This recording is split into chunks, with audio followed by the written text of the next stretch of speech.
ပင်လယ်ကူးသင်္ဘောကြီးတွေနဲ့တည်လာတဲ့ရေနံစိမ်းတွေကိုလေယာဉ်စီအဖြစ်တိုက်ရိုက်ပြောင်းလဲသွားတာမဟုတ်ဘူးဆိုတာတော့သင်သိပါပါဒီရေနံစိမ်းကနေပြီးတော့အစင်းမြင့်လေယာဉ်စီတွေဖြစ်လာဖို့အတွက်နောက်ကွယ်မှာဘလို့အင်ဂျင်နီယာအတတ်ပညာတွေနဲ့အစင်းစင်းပြုပြင်ပြောင်းလဲခဲ့လဲဆိုတာကိုဒီနေ့ဗီဒီယိုမှာပြောပြပေးသွားပါမယ်ပထမဆုံးအနေနဲ့ရေနံတွေသင်္ဘောတွေကစိတ်ကမ်းကိုဆိုက်ရောက်တာနဲ့ရေနံစိမ်းတွေကိုပိုက်လိုင်းကနေတဆင့်ရေနံချက်စက်ရုံစီပို့လွှတ်ပါတယ်စက်ရုံထဲရောက်တာနဲ့အဲ့ဒီရေနံစိမ်းတွေကိုပေါင်းခံမျှော်စင်လို့ခေါ်တဲ့အပူပေးမျှော်စင်ကြီးထဲမှာထည့်ပြီးအပူချိန်အမျိုးမျိုးနဲ့အရေးကျို့ပါတယ်ပူချိန်အလိုက်ထွက်လာတဲ့အခိုးအငွေ့တွေကိုပြန်လည်ဖမ်းယူပြီးအလက်အဆင့်မှာ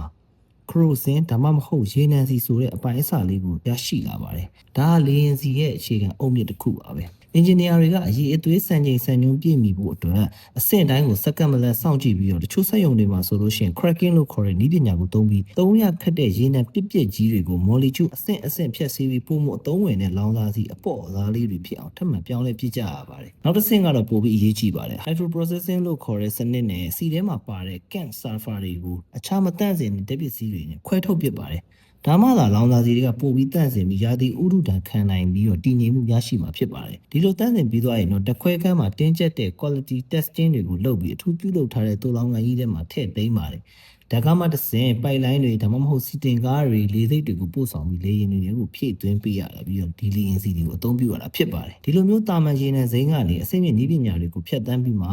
ဒီလိုအံ့ဩဖို့ကောင်းတဲ့နည်းပညာတွေနဲ့ပြုပြင်ပြောင်းလဲဖို့လုပ်ငန်းစဉ်တွေကိုသဘောကျတယ်ဆိုလို့ရှိရင် comment မှာ check fuel လို့ရေးပေးခဲ့ပါဦးဒီဗီဒီယိုရဲ့သဘောကျရင် like နဲ့ subscribe လုပ်ဖို့ခေါင်းလောင်းလို့နှိပ်ထားဖို့လည်းမမေ့ပါနဲ့